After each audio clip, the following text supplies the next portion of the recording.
नवाब मलिक को finally ED ने गिरफ्तार किया। अब इस गिरफ्तारी के बाद उन्होंने इस्तीफा देना चाहिए।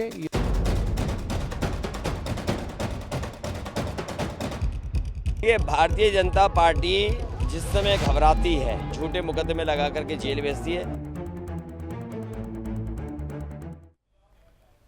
नमस्कार, सुदर्शन न्यूज में आपका स्वागत है। मैं हूं मुकेश कुमार और आप देख रहे हैं जवाब तो चाहिए। जवाब तो चाहिए में आज हम बात करेंगे उद्धव सरकार के अल्पसंख्यक कल्याण मंत्री नवाब मलिक की। नवाब मलिक पर मुंबई सीरियल ब्लास्ट और मुंबई हमले के गुनाहगार अंडरवर्ल्ड आतंकी दाऊद इब्राहिम से संबंध रखने और हवाला के जरिए पैसों के लेन देन करने के गंभीर आरोप है। इन आरोपों के बाद जब नवाब मलिक को ईडी ने पूछताछ के लिए समन भेजा तो उसने उसका कोई जवाब नहीं दिया और आखिरकार ईडी को नवाब को उसके घर से उठाना पड़ा। ईडी की पूछताछ में पहले तो नवाब ने अपनी हेकड़ी दिखाई, लेकिन जब सबूतों के साथ पूछताछ शुरू हुई तो नवाब की नवाबी हवा हो गई। वो ईडी के अधिकारियों के सामने गिड़गिड़ाने लगा और पूरे मामले को पॉलिटिकल बताकर मामले को रफा दफा करने का प्रलोभन भी देने लगा। लेकिन करीब 7 घंटे की पूछताछ के बाद नवाब मलिक को गिरफ्तार कर लिया है और फिलहाल न्यायिक हिरासत की मांग की जा रही है और बीजेपी नैतिकता के आधार पर मुख्यमंत्री का इस्तीफा ही मांग रही है। महाराष्ट्र के इस मुद्दे पर उत्तर प्रदेश में भी अखिलेश यादव प्रतिक्रिया दे रहे हैं, लेकिन उद्धव सरकार ने अब तक चुप्पी साध रखी है। सवाल यह कि देश के दुश्मन आतंकी दाऊद के साथ संबंध रखने वाला नवाब मलिक को सरकार कब तक बचाती रहेगी और कब तक आतंकी सरकार का हिस्सा बने रहेंगे। चर्चा करेंगे और चर्चा के लिए हमारे साथ होंगे शिवसेना के नेता राजपुंज, बीजेपी के नेता और पूर्व मंत्री अनिल बोडे जी और वरिष्ठ पत्रकार जयंत माइनकर हमारे साथ इस चर्चा में शामिल होंगे और इनसे हम चर्चा करेंगे। लेकिन पहले देखते हैं कि क्या है यह पूरा मामला। ईडी के समन से लेकर के अब तक पूछताछ में जो भी हुआ, पहले उसको ग्राफिक्स के जरिए एक पैकेज और एक रिपोर्ट में देखते हैं, उसके बाद कुछ प्रतिक्रियाओं को दिखाएंगे और उसके बाद फिर अपने मेहमानों से आपका परिचय करवाएंगे और चर्चा की शुरुआत करेंगे। नवाब मलिक क्यों हुए गिरफ्तार? अंडरवर्ल्ड से कनेक्शन का आरोप, इस्लामिक आतंकी दाऊद से कनेक्शन का आरोप, हवाला के जरिए अंडरवर्ल्ड से लेन देन का आरोप, रियल एस्टेट में बेनामी संपत्ति में निवेश का आरोप, ईडी की पूछताछ में सहयोग नहीं करने का आरोप। इसके बाद ईडी ने नवाब मलिक को किया गिरफ्तार। नवाब मलिक का काला चिट्ठा, देवेंद्र फडणवीस ने खोली थी नवाब मलिक की पोल। इस्लामिक आतंकी दाऊद से बताया था रिश्ता। नवाब मलिक की 4 संपत्तियों का दाऊद से लिंक। मुंबई बम धमाकों के आरोपियों से नवाब मलिक का कनेक्शन। 20 लाख में मुंबई के गुनहगारों से खरीदी 3 एकड़ जमीन। मुंबई बम धमाकों के आतंकियों को भी मिले पैसे। कुर्ला इलाके में 1992 में नवाब मलिक ने जमीन खरीदी। ये वही जमीन है 1992 ब्लास्ट आरोपी से खरीदी गई थी। इन्हीं संपत्तियों से जुड़े मामलों की जांच कर रही है ईडी। सलीम पटेल व शाह वली खान ने सॉलिड्स कंपनी को बेची जमीन। नवाब मलिक के परिवार की कंपनी है सॉलिड्स। मुंबई बम धमाकों में जेल में बंद है शाह वली खान। दाऊद की बहन हसीना पारकर का बॉडीगार्ड था सलीम पटेल। दाऊद के फरार होने के बाद जमीन पर कब्जे का काम करता था सलीम पटेल। नवाब मलिक पर अन्य आरोप, किरीट सोमैया ने पुणे में वक्फ बोर्ड की जमीन हड़पने का लगाया आरोप। देवेंद्र फडणवीस ने अंडरवर्ल्ड से जुड़े लोगों से सस्ते में जमीन खरीदने का लगाया आरोप। मोहित कंबोज ने मलिक के पास 3000 करोड़ की संपत्ति होने का लगाया आरोप। माहिम की जरीवाला चाल, पुनः विकास परियोजना में भ्रष्टाचार के कई आरोप। ड्रग्स केस में गिरफ्तार किया गया नवाब मलिक का दामाद समीर खान। मुंबई जिला सेंट्रल कोऑपरेटिव बैंक में मलिक पर ठोका 1000 करोड़ रुपए की मानहानि का केस। ये तो पूरा मामला जो आरोप नवाब मलिक पे है, उस नवाब मलिक पे जो आरोप है उसको हमने ग्राफिक्स के जरिए बताया। इसके बाद कुछ प्रतिक्रियाएं आए हैं, लगातार प्रतिक्रियाएं आ रही है। अभी प्रोग्राम के दौरान भी बहुत सारे लोगों की प्रतिक्रियाएं आ रही है, लेकिन कुछ चुनिंदा प्रतिक्रियाओं को दिखाते हैं आपको। बीजेपी की प्रतिक्रिया क्या है, कांग्रेस की और समाजवादी पार्टी की प्रतिक्रिया एक बार सुनते हैं, फिर मेहमानों से परिचय कराते हैं।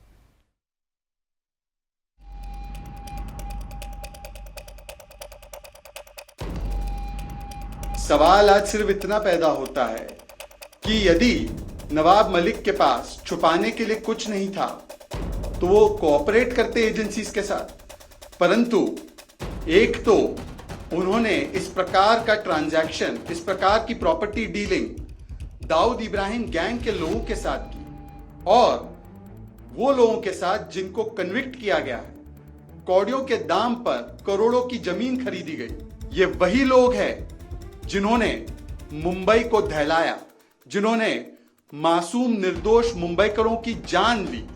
ऐसे व्यक्ति के साथ जब बिजनेस डीलिंग करते हैं तो इस प्रकार के मंत्री महाविकास आघाड़ी में होंगे और उद्धव ठाकरे उनका इस्तीफा भी नहीं लेंगे। आज महाराष्ट्र के कैबिनेट मिनिस्टर नवाब मलिक को फाइनली ईडी ने गिरफ्तार किया। अब इस गिरफ्तारी के बाद उन्होंने इस्तीफा देना चाहिए। यह महाराष्ट्र की परंपरा है। इस प्रकार का कानून भी है कि जब कोई मिनिस्टर पर आरोप लगते हैं और आरोप इतने हैं कि उसमें गिरफ्तारी होती है, अब ये विषय शुरू हो जाएगा कि नहीं वो अभी तो गिरफ्तारी हुई है, अब और आगे चलना है वगैरह वगैरह, तो ये नैतिकता है और ये महाराष्ट्र की परंपरा है। 2 चीफ मिनिस्टर इस प्रकार से गए, तो नवाब मलिक के ईडी गिरफ्तारी के बाद उन्होंने इस्तीफा देना चाहिए। नवाब मलिक की गिरफ्तारी ये सही दिशा में उठाया गया सही कदम है। नवाब मलिक के और दाऊद के सिंडिकेट के साथ क्या रिश्ते हैं ये अभी पूरी तरह से उजागर हो जाएगा और राष्ट्रवादी कांग्रेस पार्टी का जो ये देशद्रोही चेहरा है वो पूरी तरह से बेनकाब होगा। और इसके लिए आज के इन्फोर्समेंट डायरेक्टरेट के इस कार्रवाई का मैं स्वागत करता हूँ। ये भारतीय जनता पार्टी जिस समय घबराती है, इस तरह की एजेंसियों को सामने ला करके लोगों को अपमानित करती है, झूठे मुकदमे लगा करके जेल भेजती है। पहले महाराष्ट्र के मंत्री नवाब मलिक को एनफोर्समेंट डायरेक्टरेट ने अरेस्ट किया है। पहले तो नवाब मलिक जैसी व्यक्ति जिसके अंडरवर्ल्ड के साथ कनेक्शंस है, जिसका टेरर फंडिंग में हाथ है, ऐसे व्यक्ति को महाराष्ट्र की सरकार में मंत्री लेने के लिए उनके नेता और महाराष्ट्र के मुख्यमंत्री जी को जवाब देना चाहिए। महाराष्ट्र की राजनीति में कांग्रेस पार्टी कभी भी कोई बदले की भावना से कोई काम नहीं करती। न्यायोचित काम होगा, पर जिस तरह से मौजूदा सरकार एजेंसियों का गलत उपयोग कर रही है, आपने भी देखा होगा कि जैसे ही चुनाव आ रहे हैं या चुनाव चल रहे हैं तो विपक्षी दलों के नेताओं को परेशान किया जाता है। ये तो राजनीतिक प्रतिक्रियाएं थी। कुछ सोशल मीडिया पर भी कुछ प्रतिक्रियाएं हैं। उनकी गिरफ्तार हो जाने के बाद बहुत सारे मेम्स बन रहे हैं और बहुत सारी प्रतिक्रिया आ रही है, जिसको भी हम दिखाएंगे आपको। लेकिन पहले अपने जो गेस्ट हमारे साथ जुड़े हुए हैं उनसे आपका हम परिचय कराते हैं। ये नवाब मलिक के ऑफिस से किया गया, उसके बाद नितिन राणे ने ये ट्वीट किया है और इसके बाद हमारे सुदर्शन न्यूज़ के प्रधान संपादक सुरेश चौहान के जी का भी ट्वीट आया है, वो भी हम आपको दिखाते हैं। इसके अलावा और भी बहुत सारे ऐसे वीडियोस भी है, कुछ वीडियोस भी जो है सोशल मीडिया पे काफ़ी वायरल हो रहे हैं।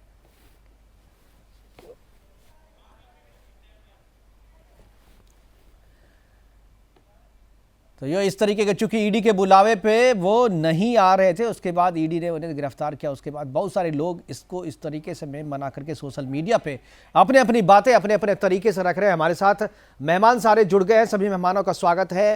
हालांकि राजपुंज साहब अभी कुछ मिनटों के बाद जुड़ेंगे, उनसे तभी बात करेंगे। लेकिन आप जयंत माइनकर हैं, वरिष्ठ पत्रकार हैं, वरिष्ठ राजनीतिक विशेषज्ञ के तौर पे हमारे साथ जुड़े हैं। और बीजेपी से अनिल बोडे साहब हैं, पूर्व मंत्री हैं, वो हमारे साथ जुड़ गए हैं। और चर्चा की शुरुआत में अनिल जी आप ही से करना चाहूँगा। ये जो मामला आज सुबह से चल रहा है, सुबह 6 बजे से ही ईडी की टीम जो है नवाब मलिक के घर पर पहुंची, वहाँ पर प्रारंभिक पूछताछ हुई। उसके बाद जब सेटिस्फैक्टरी जवाब नहीं मिला तो उठा करके ईडी अपने दफ्तर ले आई, फिर वहाँ पर पूछताछ हुई। पूछताछ में बहुत सारी चीज़ें जो है सामने आ रही है कि ईडी को प्रलोभन भी दिया गया, ईडी को जांच में सहयोग नहीं किया गया और पॉलिटिकल मामला बता के रफा दफा करने के लिए कुछ पेशकश भी की गई इस तरह के मामले। पूरा यह जो मामला है, चूंकि बीजेपी नहीं देवेंद्र फडणवीस ने इस मामले को सामने लाया था, जनता के सामने लाया था।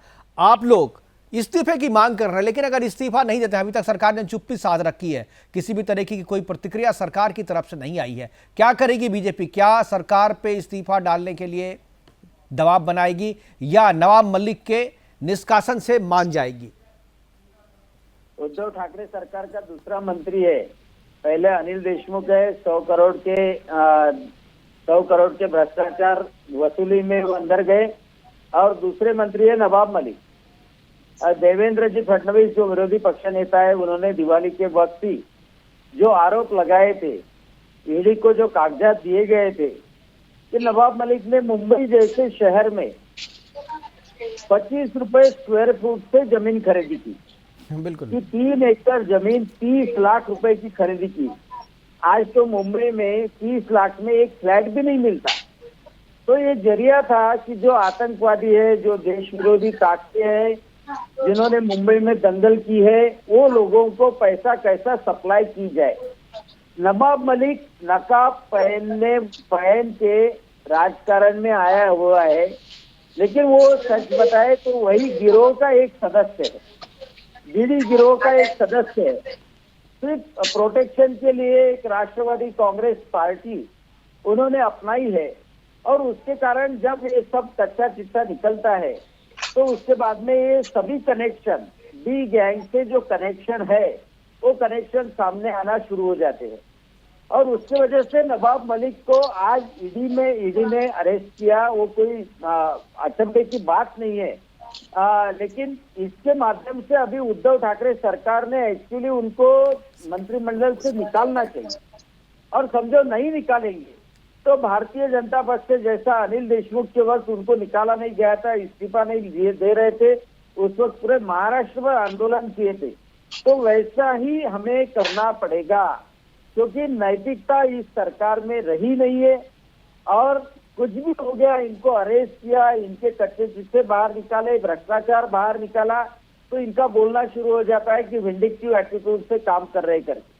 अब इनके पास में भी सरकार है, इनके सरकार ने नारायण राणे रहे या उनका लड़का रहे, छोटी छोटी बातों के ऊपर अरेस्ट करने का काम शुरू किया। विंडिक्टिव एटीट्यूड महाराष्ट्र की मविया सरकार करती है, लेकिन ईडी के माध्यम से जब ऐसा भ्रष्टाचार बाहर निकल के आता है तो उनको कारण मिलता है कि हमारे ऊपर विंडिक्टिव एटीट्यूड से काम कर रहे हैं। लेकिन ये बात चलेगी नहीं।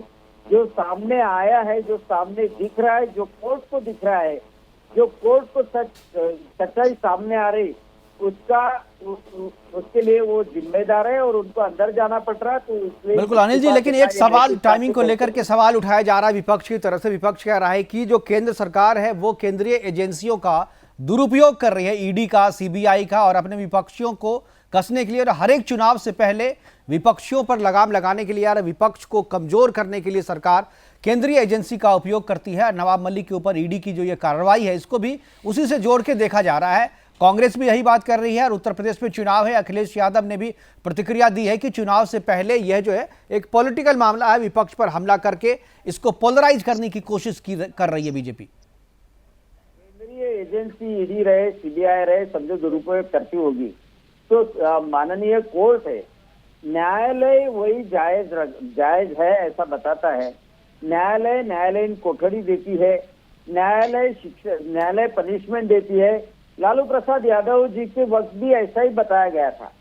अब हर चारा घोटाले की केस में 5-5 साल की शिक्षा, लालू प्रसाद जी यादव को हो रही है। मुझे बताइए कि भ्रष्टाचार करने वाले इन पॉलिटिशियंस के ऊपर कोई अंकुश होना चाहिए कि नहीं होना चाहिए? बिल्कुल होना चाहिए। जयंत मायनकर जी हैं, आपकी बात को सुन रहे हैं, बहुत ही गंभीरता से सुन रहे हैं, मुस्कुरा भी रहे हैं, वरिष्ठ पत्रकार हैं और महाराष्ट्र की राजनीति पे बहुत करीब से नजर रखते हैं। मुझे लगता है मायनकर जी जवाब दीजिए जिस तरह से, हालांकि मुझे पता है कि आप सरकार को डिफेंड करते हैं इस मामले में, और इसीलिए मैंने आपका पक्ष जानने के लिए किया, और बीजेपी जवाब देगी। जो बीजेपी ने जो कहा अभी पूरी तरीके से आप सुन रहे थे अनिल जी जो कह रहे थे, क्या आपको लगता है कि नवाब मलिक पे जो आरोप है, इतने गंभीर आरोप, दाऊद से संबंध रखने के, अंडरवर्ल्ड से संबंध रखने के, हवाला के जरिए आतंकियों को पैसा मुहैया कराने के संबंध हैं, क्या आपको लगता है कि सरकार को नैतिकता के आधार पर इस्तीफा देना चाहिए या आपका कुछ अलग ही मानना है? एक 2-3 पॉइंट्स में मेरा जवाब दूंगा। पहली बात तो राष्ट्रवादी कांग्रेस के अध्यक्ष शरद पवार, उन्होंने आज एक ट्वीट करके और जो प्रेस के सामने भी जो बोला वही चीज मैं फिर से दोहराता हूं कि इस प्रकार के आरोप दाऊद, ये मेरे ऊपर भी 1990 में हुए थे और वो दाऊद नाम धर्म बताने की जरूरत नहीं और बीजेपी को तो बिल्कुल बताने की जरूरत नहीं, उस वक्त भी कुछ भी नहीं निकला। ये मेरा कहना नहीं है, ये शरद पवार साहब का कहना। उस वक्त भी कुछ भी नहीं निकला, इसमें भी कुछ भी नहीं निकलेगा। सामने अगर वो तो पवार थे, वो तो चीफ मिनिस्टर थे, उनके ऊपर सिर्फ आरोप लगे। यहां उस वक्त केंद्र में सरकार कोई और थी, इस वक्त केंद्र में सरकार कोई और है। और नवाब मलिक फिर से नाम लेके बोलता हूं, उस सरकार के ऊपर कुछ नारकोटिक कंट्रोल ब्यूरो के ऑफिसर के बारे में लगातार कुछ आरोप कर रहे हैं। अब एक राजनीति जो होनी नहीं चाहिए, एक आम पत्रकार, आपने पहले ही बोल दिया कि मेरी लाइन क्या रहेगी, मैं एक आम आदमी करके बोलता हूं, बिल्कुल आम आदमी, कि समझो मैं एक गवर्नमेंट के ऊपर मैं एक पत्रकार करके बार बार लिख रहा हूं और अगर गवर्नमेंट मेरे घर पे आके, उसके बाद मेरे घर पे आके कुछ रेड करके सो कॉल्ड इंक्रिमिनेटिंग डॉक्यूमेंट्स अगर सीज करती है, तो एक कॉमन मैन, एक आम पत्रकार करके पहले मेरे दिमाग में और कॉमन मैन के दिमाग में यही आएगा, जो अनिल बोंडे से लेके सभी के दिमाग में आएगा कि आनी बानी में भी, इमरजेंसी में भी यही चीजें हुई थी। मुझे पता है आपका जवाब क्या रहेगा, मैं पूरा बोल देता हूं। उस वक्त अगर हो गया होगा तो वो भी गलत है, और आज भी अगर इसी प्रकार से हो रहा है तो ये गलत है, क्योंकि ये कार्रवाई उस वक्त की गई जिस वक्त नवाब मलिक कुछ आरोपों की झड़ी लगा रहे थे। उसके ऊपर कुछ कार्रवाई नहीं है, उसके ऊपर कुछ भी नहीं हो रहा। ठीक है, आप बात कर रहे हैं, मैं आपकी बात से सहमत हूं, लेकिन मेरा एक सवाल है। आप कह रहे हैं जो टाइमिंग, आपका सवाल केवल टाइमिंग को लेकर है। आप क्लीन चिट तो नहीं दे रहे हैं ना नवाब मलिक को? ये सवाल ही नहीं उठता। नहीं, आप ये दो चीजें मैं दोनों कहूंगा। देखिए, राजनीति में टाइमिंग होती है, पॉलिटिकल पार्टी को अपना पॉलिटिकल गेन लेना होता है, तो एक जो है वो अपना टाइमिंग देखती है, किस समय किस पे हमला करना है। मैं इस बात को मानता हूं, बिल्कुल सहमत हूं। एक पत्रकार की तरह हम लोग भी बोलते हैं कि भाई टाइमिंग गलत है, आपको पहले करना चाहिए। लेकिन इसका मतलब ये तो नहीं ना कि अगर कोई आरोपी है तो अगर ये टाइमिंग पे आरोप लगा देंगे तो हम उसे आरोपी नहीं कहेंगे। अगर कोई दाऊद से किसी का संबंध है, अगर कोई अंडरवर्ल्ड से जुड़ा हुआ व्यक्ति है, पॉलिटिक्स में है, तो जो अपोनेंट पार्टी जिसको आरोप लगाना था या सरकार को जब कार्रवाई करनी थी, वो कार्रवाई उस समय नहीं की। इसका मतलब ये तो नहीं कि कभी ना करे, ये तो नहीं है ना।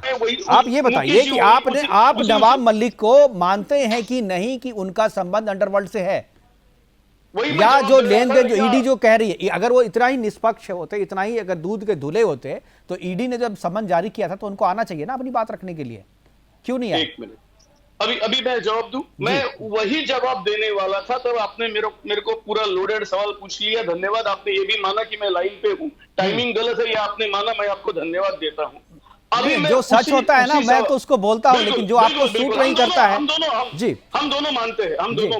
ठीक, अभी हम आपको अभी आएंगे यहाँ के कि ईडी का यानी ये मामला पुराना था और ये क्या था, ये देशद्रोह, दाऊद इब्राहिम वगैरह वगैरह सब कुछ। मैं इन चीजों में नहीं जाऊंगा। जो दूसरे चैनल पे मैं था, वहां कुछ ऐसी भी चीजें आई थी कि भैया आतंकवादियों के कुछ लोगों ने, उनसे संबंधित कुछ लोगों ने बीजेपी में भी किस प्रकार से फंड दिए हैं। मैं उस चीज में नहीं जाऊंगा। गलत है तो गलत है, मैं सीधा बोल रहा हूँ। ठीक है, उनका ये गलत है, इसके लिए मैं ये गलत कर रहा हूँ, ऐसे मानने वाला मैं नहीं हूं। बिल्कुल। लेकिन जो आपने सवाल पूछा, उसका ही जवाब, सिर्फ उसका ही जवाब मैं दे रहा हूं। देखिए, ये 1993 की ये घटना है बॉम्ब ब्लास्ट की। ठीक है, ये मेरे ख्याल से जो मामला है 2004 में इन्होंने जगह पूरी खरीदी थी, ऐसा मेरा मानना है। अगर गलत है तो आप मेरे को बताइए, क्योंकि 2004 में ये उन्होंने खरीदा था। ठीक है। अब बात ये आती है कि 2017 साल तक, 17-18 साल तक जिसके ऊपर कार्रवाई कुछ भी नहीं हुई, और सबसे बड़ी बात, खुद खुद नवाब मलिक ने प्रेस कॉन्फ्रेंस में ये बात मान ली थी कि हाँ मैंने ये जगह खरीदी है और जो भी कुछ आपने जो नाम लिया, कोई क्या नाम अपना, उसके वो एक जिसको बोलते हैं नॉट द एग्जैक्ट ओनर, लेकिन वो वहां रहता है, इसके लिए 70 साल से उसका नाम ओनर करके आ रहा है, जिससे 300 स्क्वायर मीटर जगह है, बाकी के दूसरों के लिए है। अब ये चेकिंग करने की जगह ये बहुत इंपॉर्टेंट है, उसकी कितनी है 300 स्क्वेअर मीटर, ये जो बहुत बड़ी बात बताई। अरे बोंडे साहेब मला माहिती आहे किती फ्लॅट मिळतो मुंबईत, मी पण मुंबईत राहतो, त्यामुळे मला सांगू नका, मला सगळं माहिती आहे। ये 2005 ठीक है आप कीजिए, उसके बाद जवाब देंगे मोंडे साहब, देंगे ये 2005 की बात है। जी अब बात ये होती है कि 2004-5 की बात है, अगर गलत बोल रहे हैं तो मैं मानने के लिए तैयार। 2004-5 की बात 17 साल बाद आज निकालना, मुकेश जी मेरा सवाल है कि ये सब बातें उसी वक्त क्यों होती है जबकि इलेक्शन टाइम पे है, अब तक क्यों नहीं हुआ? देवेंद्र जबकि 2014 ये बात, ये सवाल आप पूछ रहे, ये सवाल मैंने भी पूछा था, ये सवाल मैंने भी पूछा, टाइमिंग को लेकर मैंने ही पूछा, लेकिन मेरा ये कहना है कि अगर समय पे सवाल नहीं पूछा गया तो गुनाह धुल तो नहीं गए ना, गुनाह कम तो नहीं हो गए ना। मेरा सवाल जो था उसका जवाब आपने नहीं दिया, आप बचाव में आ गए, माइंड कर लीजिए। मेरा सवाल ये है कि नवाब मलिक के संबंध आतंकियों से है कि नहीं, आप ये बताइए। आप उसे आरोपी मानते हैं कि नहीं, आप दोषी मानते हैं कि नहीं, उसके बाद टाइमिंग पे बात करेंगे ना। मैं कैसे मानूंगा कि रैंडमली मैं किसी को भी टेररिस्ट करके मैं कैसे, वो मेरे साथ देखिए आपको मैं आप जर्नलिस्ट हैं, आपको मैं एक उदाहरण वही वाला देता हूं। साइना बोरा जो हत्याकांड है उसके बारे में पता है ना आपको? ठीक है ना, तो उसका खुलासा कितनी देर के बाद हुआ? इसका मतलब ये तो नहीं कि उसकी हत्या नहीं हुई, उसका कोई आरोपी नहीं है। जब जो मामला सामने आता है तभी उस पर चर्चा होती है।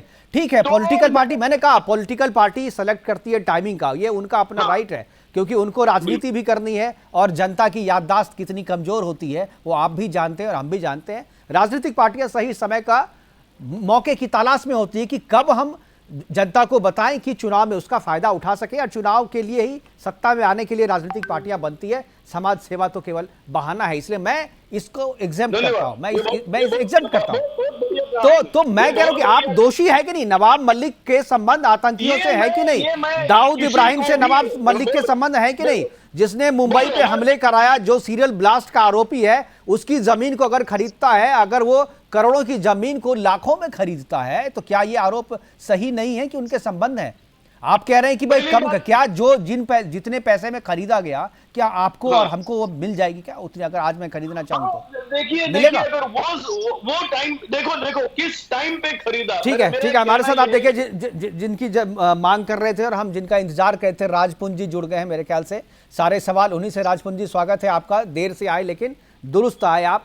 सवाल आप ही से है कि क्यों अब तक चुप्पी साधे हुए है उद्धव सरकार, क्यों नहीं कह रही है कुछ भी, या तो बचाव में आ जाए या नहीं तो सजा दे दे। भाई उनके कैबिनेट मंत्री जो है उन पे इतने गंभीर आरोप लग रहे हैं आतंकियों से साठगांठ का, हवाला के लेन देन का, और वो चुपचाप बैठे हुए, ना तो खुद इस्तीफा दे रहे, ना उनको बर्खास्त कर रहे। मर्जी क्या है, क्या कहती है, आप क्या कहेंगे? एक चीज बताना चाहूंगा कि इस प्रकार से, जिस प्रकार से आरोप लग रहे हैं, ये आप देख रहे हैं पिछले 2 सालों से ही इस प्रकार से चला आ रहा है। ईडी, आईटी, सीबीआई और जिस प्रकार से केंद्रीय एजेंसी कार्यवाही करने में लगी हुई है, तो आप पूरा देश जान रहा है और पूरा देश समझ रहा है क्यों होता है। जब इलेक्शन की बारी आती है, जब किसी स्टेट में इलेक्शन होते हैं या केंद्र में इलेक्शन होता है, तो ऐसा ही क्यों होता है, इस प्रकार से क्यों होता है? राजपुंज जी, इतना बड़ा देश है, कोई भी साल ऐसा नहीं होता जब चुनाव नहीं हो देश में, तो इसका मतलब किसी भी पॉलिटिकल पार्टी पे आरोप ना लगाया जाए, क्योंकि भाई चुनाव है। नहीं बिल्कुल, आप हर चीज को चुनाव से कैसे जोड़ सकते हैं भाई? कौन सा साल? अब अगले साल जो है मध्य प्रदेश में चुनाव होने, गुजरात में चुनाव होने, उसके बाद केंद्र के चुनाव होने, उसके बाद फिर बिहार में हो जाएगा, फिर आकर के तमिलनाडु में हो जाएगा, फिर नॉर्थ ईस्ट में हो जाएगा, फिर जम्मू कश्मीर, पूरे देश में तो हर एक साल चुनाव ही होते रहते हैं। इसका मतलब क्या भ्रष्टाचारियों को छोड़ दिया जाए? नहीं, मुझे देखिए, ईडी की कार्यवाही की हम बिल्कुल स्वागत करते हैं उनका, अगर उन्होंने इस प्रकार की कोई कार्यवाही की है, और इसके पीछे जो भी दोषी हो, चाहे वो मंत्री हो या कोई भी हो, उन सलाखों के पीछे हो, लेकिन कार्रवाई निष्पक्ष होनी चाहिए। अगर किरीट सोमैया जी ने वक्फ बोर्ड की जमीन को हड़पा, भारतीय जनता पार्टी के नेता, तो उनके ऊपर भी तो कार्रवाई होनी चाहिए ना। सिर्फ ये तो उल्टा कह रहे हैं आप। बिल्कुल, मैं तो सही कह रहा हूँ, बिल्कुल सही कह रहा हूँ। ठीक है, मैं अनिल जी से जवाब लूंगा, अनिल जी के पास जाऊंगा। जी एक मिनट, मेरे को एक ही कहना है कि नारायण राणे नाम के कैबिनेट मंत्री के ऊपर किरीट ने जो आरोप लगाए, क्या वो भी सही है? अभी भी अनिल बोंडे मानते हैं और क्या उनको भी अरेस्ट करेंगे? ठीक है, मैं उसका जवाब लूंगा, लेकिन जयंत जी मेरा सवाल अब तक अधूरा है, उसका जवाब नहीं मिला आपसे। आप नवाब मलिक को दोषी मानते हैं कि नहीं, आतंकी मानते हैं कि नहीं? मैं बिल्कुल नहीं मानता हूँ, मैं आतंकवादी नहीं मानता हूँ, और मैं बेशक भ्रष्टाचारी भी नहीं मानते, भ्रष्टाचारी भी नहीं मानते। वो है या नहीं, वो सुप्रीम कोर्ट या हाई कोर्ट जो भी कुछ है उनका कहना। दाऊद से उनके संबंध है ये भी नहीं मानते, बिल्कुल दाऊद से संबंध है ये भी नहीं मानते। ये लोग बीजेपी वाले ने तो पवार के संबंध दाऊद से बना लिए थे, इनको जो चाहिए वो देशद्रोही बना देते। ये कुछ भी कर सकते, ये करेंगे, इसके लिए मैं किसी को देशद्रोही मानूंगा? ये कौन इतने बड़े देशभक्त है? राजपुंज जी, यही सवाल आपसे, क्या नवाब मलिक दोषी है? क्या नवाब मलिक को आप मानते हैं कि जो आरोप लगाए गंभीर है, नैतिकता के आधार पर इस्तीफा कम से कम दे देना चाहिए, कम से कम नवाब मलिक को इस्तीफा देना चाहिए? देखिए मुकेश जी, इस प्रकार के आरोप जिस प्रकार के नवाब मलिक जी पे लगे गंभीर आरोप है, और देश की जो हमारी जो सुरक्षा है उसके ऊपर प्रश्न चिन्ह है बहुत बड़ा, कि इस प्रकार से किसी ने अगर कोई मंत्री बनकर इस प्रकार का कोई कार्य किया है तो अवश्य उसको दंडित किया जाना चाहिए। लेकिन अभी ये जांच का विषय है, एकदम किसी को करार दे देना कि वो दोषी है, वो आतंकवादी है, वो ये है, वो है, तो ये कहना उचित नहीं है, जहां तक मेरा इसमें मानना है। दूसरी बात यह है कि इस देश में सिर्फ महा विकास आघाड़ी मिलती है जहां पर सारी केंद्रीय एजेंसियां कार्रवाई करती है, जो देश में भाई तो आपके यहाँ 100 करोड़ की वसूली वाला गृह मंत्री है, तो आपके यहाँ जो है दाऊद से संबंध रखने वाले कैबिनेट मंत्री हैं, तो भाई छापे तो उसी पे पड़ेंगे ना। अब उड़ीसा सरकार पे तो नहीं पड़ रहा है ना। ठीक है, अभी हमारे पास वक्त है एक छोटे से ब्रेक का, ब्रेक के बाद आप लौटेंगे तो अनिल बोडे जी जवाब देंगे, जो भी आरोप जो है जयंत मायनकर जी और राजपुंज ने जो भी आरोप लगाए बीजेपी पे, उसका जवाब अनिल बोडे जी देंगे। फिर से चर्चा को आगे बढ़ाते हैं, हमारे तीनों मेहमान हमारे साथ जुड़े हुए हैं और वापस हम जाएंगे और चर्चा की शुरुआत अनिल बोडे जी से करना चाहेंगे। अनिल जी, जो आरोप लगा रहे हैं अनिल पुंज जी, जो बात आप कह रहे हैं उसका जवाब देने के साथ साथ बीजेपी पर भी आरोप लगाए जा रहे हैं, और अनिल बोडे जी आपको जवाब देना है कि जयंत जी का कहना है कि टाइमिंग को लेकर के सवाल उठा रहे हैं कि जब चुनाव होते हैं, जैसा कि विपक्ष कह रहे हैं, उसी की बात को आगे बढ़ा रहे हैं जयंत जी कि चुनाव से पहले ही इस तरीके की बात क्यों की जाती है। राजपुंज जी फिलहाल हमारे साथ जुड़े। राजपुंज जी, एक चीज जो है लगातार ईडी के सामने नवाब मलिक जो पहले कह रहे थे, और नवाब मलिक पे दो गंभीर आरोप हैं, उसके अलावा एक आरोप ये भी है कि नवाब मलिक जो कि शुरू से इतने पैसे 3000 करोड़ की संपत्ति उन्होंने की है, जमा की है, और बहुत कम समय में वो 3000 करोड़ के मालिक हो गए हैं, और शुरुआत उनकी जो है स्क्रैप के धंधे से हुई थी, जो कि उतना ये नहीं कह सकता कि कोई बंदा स्क्रैप के धंधे से 3000 करोड़ का मालिक हो जाएगा, ये भी आरोप है। और ये बात जो है महाराष्ट्र में और आपकी सरकार में जितने लोग हैं सभी कोई जानते हैं, लेकिन अभी तक सरकार की तरफ से या इस बात की कोई जवाब या इस बात का कोई जांच नहीं हो रही है कि इतना पैसा जो है नवाब मलिक के पास आया कहां से, आखिर उनके इनकम का सोर्स क्या है।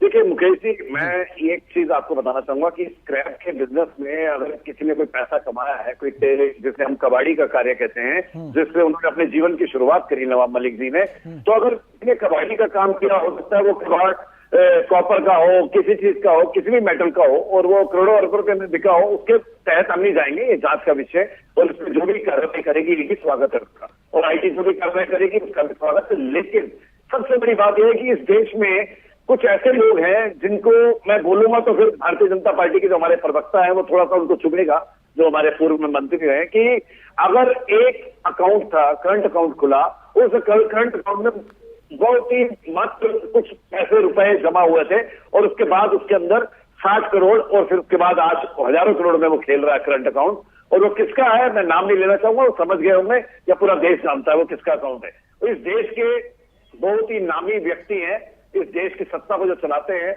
उनके बेटे का अकाउंट था वो, और आज भी उस अकाउंट के ऊपर अगर उंगली उठाई जाए, नाम लेने के तैयार हूं। नहीं लीजिए आप, नहीं आप लीजिए नाम आप सबको मालूम है, नाम लेने की आवश्यकता नहीं है, लेकिन वहां तो कोई कार्रवाई नहीं होगी। लेकिन यहाँ जो अगर कोई इंसान मेहनत से कोई कबाड़ी का कार्य कर रहा है, तो कार्य कोई भी हो उसमें शर्म नहीं आनी चाहिए किसी को भी। अगर कोई इस प्रकार का कार्य काम मैंने काम पे सवाल नहीं उठाया, काम पे जितने कम समय में जितना पैसा उन्होंने बनाया, ये हम और आप भी इस धंधे को, मैं भी बहुत सारे ऐसे स्क्रैप के धंधे या स्क्रैप का बिजनेस करने वाले बहुत सारे लोगों को मैं जानता हूं, मुंबई में भी जानता हूं, लेकिन वो इतने कम समय में 3000 करोड़ के मालिक नहीं हुए। वो तो 100 करोड़ भी नहीं कमाए, लेकिन 3000 करोड़ के मालिक अगर नवाब मलिक हो गए हैं इस धंधे से, तो सवाल तो उठेंगे और उनको इस बात का जवाब देना चाहिए कि भाई अगर जो हुआ है, अगर एक नंबर से है तो उसके पेपर्स तो चाहिए ना। बिल्कुल बिल्कुल मुकेश जी, देखिए जो भी पेपर होंगे, जो दस्तावेज होंगे, वो ईडी का कार्य है, आईटी का कार्य है, वो अपना कार्य करेगी। और अब जब ये इस प्रकार से कार्यवाही कर रहे हैं, उनको शायद नहीं मिला या क्या मिला, अब उनको इस प्रकार से गिरफ्तार किया गया, तो ठीक है, आप जांच कीजिए इसकी। और मुझे नहीं लगता 2-4 दिन से ज्यादा ये रख पाएंगे, और 2-4 दिन के बाद मुझे लगता है नवाब मलिक फिर वापस आएंगे, क्योंकि ये कार्रवाई इलेक्शन के तहत है, इलेक्शन निकल जाए फिर उसके बाद वो वापस आ जाएंगे, जहां तक मुझे लगता है। अच्छा, मतलब आप भी इसको ये कह रहे हैं ये पॉलिटिकल मामला है और इलेक्शन के बाद से वो छूट जाएंगे, जो दाग जो ईडी ने जो सबूत इकट्ठे किए हैं हवाला कांड के और हवाला के जरिए पैसे के लेन देन के, वो सब सारा पॉलिटिकल स्टंट है, ये खत्म हो जाएगा चुनाव के बाद? नहीं, वही यही लगता है मुझे मुकेश जी, यही लगता है, क्योंकि देखिए एक बात बताइए, ये इलेक्शन का समय चल रहा है, उत्तर प्रदेश के अंदर इस समय इलेक्शन है, 3 अभी चरण हो रहे हैं जिनके अंदर इलेक्शन होना है, और 3-4 चरणों के जो इलेक्शनों के ऊपर जो पूरा इस समय दारोमदार टिका हुआ है भारतीय जनता पार्टी का, तो ये कुछ ना कुछ तो है ही। अब इस समय ये नवाब मलिक, महाराष्ट्र में नवाब मलिक की गिरफ्तारी से उत्तर प्रदेश के चुनाव को कैसे असर होगा, ये मुझे समझ में नहीं आ रहा। आप जरा अगर समझाएं तो मैं समझाता हूँ मुकेश जी। देखिए, कई चीजें ऐसी होती है इस देश में जो साउथ में होती है, उसका असर केरला से भी असर हमारे देश में उत्तर प्रदेश में आता है, तो देश में कहीं से भी कहीं भी असर तो जाता है। यहाँ कोई लेना देना नहीं। यहाँ मीडिया हमारी जो इतनी तेज है, मैं मीडिया का धन्यवाद करूंगा कि कहीं की खबर को पूरे देश के अंदर आज ऐसा चीज नहीं रही कि कोई डाक से कोई कबूतर कोई पत्र को लेके जाएगा। आज मीडिया इतनी हमारी सजग है कि एकदम कोई भी रिपोर्ट होती है एकदम उठ के वो सामने आ जाती है। इस प्रकार से जो भी कार्रवाई होती है, मैं ये नहीं कहूंगा, अपनी जांच एजेंसियों पे कोई नीति उठाना चाहूंगा, जो वो कार्रवाई कर रही है बिल्कुल सही है, और कार्रवाई करें लेकिन निष्पक्ष होकर करें, फर्क के साथ करें। बिल्कुल, मुझे लगता है कि जयंत जी ज्यादा अच्छे से बता पाएंगे कि भाई नवाब मलिक की महाराष्ट्र में अगर गिरफ्तारी होती है ईडी के द्वारा, तो उत्तर प्रदेश का चुनाव क्यों प्रभावित होगा और अखिलेश यादव को क्यों कहना पड़ रहा है कि सरकार जो है चुनाव के हिसाब से कार्रवाई कर रही है। महाराष्ट्र एक इकोनॉमिकली इतना साउंड स्टेट है, मैं इसके लिए नहीं बोल रहा हूँ कि मैं मराठी हूँ, मैं यहाँ बैठा हूँ इसके लिए नहीं, ये रियलिटी है, क्योंकि मुंबई वो आर्थिक राजधानी है, सभी को पता है, वो आर्थिक राजधानी है देश का। आधे से ज्यादा देश की इकोनॉमी जिस शहर में है, जिस मुंबई पूना बेल्ट में, मुंबई पूना थाना बेल्ट में है, वहां कामगार, ह्यूमन रिसोर्सेस कहां से आएंगे? तो लिख के लीजिए कि जब पैसा कहीं से भी आता है, एफडीआई से भी आता है, तो मैक्सिमम वर्क फोर्स जो है वो हिंदी बेल्ट से आता है, काऊ बेल्ट से आता है। सबसे बड़ा काऊ बेल्ट का स्टेट कौन सा है? अब मैं ये सब चीजें बताने, यानी मैं पाठ लेना पड़ेगा कि उत्तर प्रदेश है। जुड़ गए हैं बीजेपी के प्रवक्ता भी जुड़ गए हैं। मुझे लगता है कि जो सवाल आपने उठाए थे उनका जवाब देंगे। अनिल जी जवाब दीजिए, आप टाइमिंग को लेकर के सवाल उठाए जा रहे हैं और कह रहे हैं कि उत्तर प्रदेश में चुनाव है इसलिए ये सारी चीजें हो रही हैं। अब महाराष्ट्र में नवाब मलिक की गिरफ्तारी से उत्तर प्रदेश के चुनाव किस तरीके से प्रभावित होंगे, ये भी मैं जानना चाहूंगा। मैंने जयंत जी से भी पूछा है, राजपुन से भी पूछा, मैं आपसे भी यही सवाल पूछ रहा हूँ किस तरीके से। मैंने जवाब दिया है जी, ठीक है, मैं जवाब दिया, लेकिन मुझे लग रहा है कि वो जवाब नहीं है। उसके बाद मैं भी अपनी बात करूंगा। अनिल जी एक्चुअली अनिल देशमुख को गिरफ्तारी हुई तब कौन सा चुनाव चल रहा था? कोई चुनाव नहीं चल रहा था।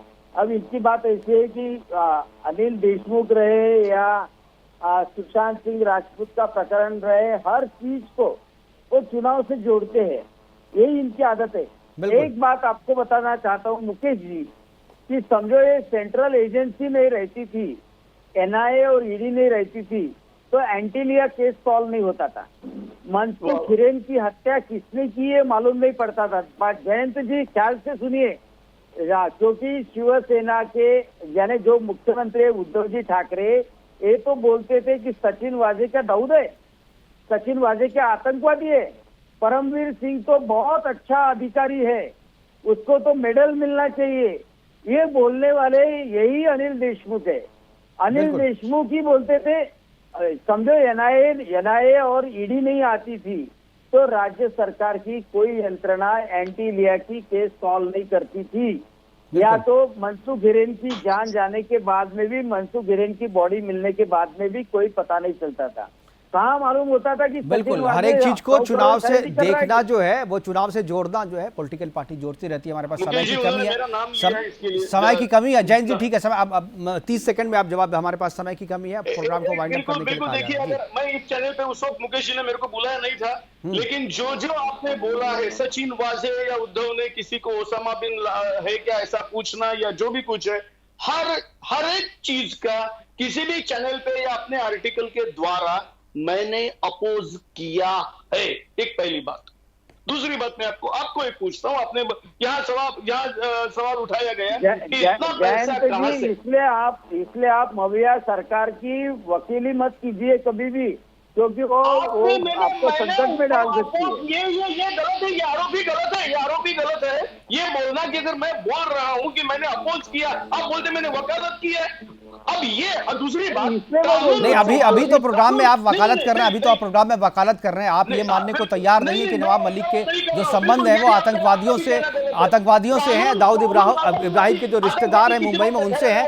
फिलहाल देखिए, ये बहस हमें आगे भी बढ़ सकती है, लेकिन हमारे पास समय की कमी है और समय हमें इजाजत नहीं देता है कि इस बहस को आगे बढ़ाएं, इसलिए खत्म करना पड़ेगा इसे यहीं पे। फिलहाल हमारे साथ जुड़ने के लिए जयंत जी आपका, राजपुंज जी आपका और अनिल बॉडी जी आपका बहुत बहुत धन्यवाद। आप जुड़े और अपनी अपनी बातें रखी। लेकिन जो उत्तर प्रदेश से इस घटना को जोड़ने की बात हो रही है, अखिलेश यादव ने जिस तरीके से प्रतिक्रिया दी है वो इसलिए दी है क्योंकि नवाब मलिक उस समाज से आते हैं, उस धर्म से, उस संप्रदाय से आते हैं जिसके वोट पे वो अपना एक अधिकार समझते हैं। और इसीलिए मुंबई में नवाब मलिक की गिरफ्तारी पर उत्तर प्रदेश में अखिलेश यादव को दर्द हुआ और उन्होंने अपनी प्रतिक्रिया दी। फिलहाल अभी के लिए इतना ही, लेकिन यह मामला अभी आगे भी बढ़ता रहेगा और लगातार इस प्रक्रिया और इस पूरी खबर के हर एक डेवलपमेंट को हम आपको अपने चैनल पर दिखाते रहेंगे। तो जाइएगा कहीं नहीं, देखते रहिए सुदर्शन न्यूज। अभी के लिए इतना ही, दीजिए नमस्कार।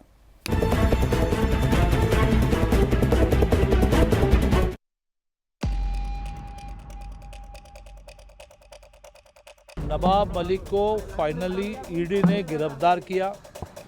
अब इस गिरफ्तारी के बाद उन्होंने इस्तीफा देना चाहिए।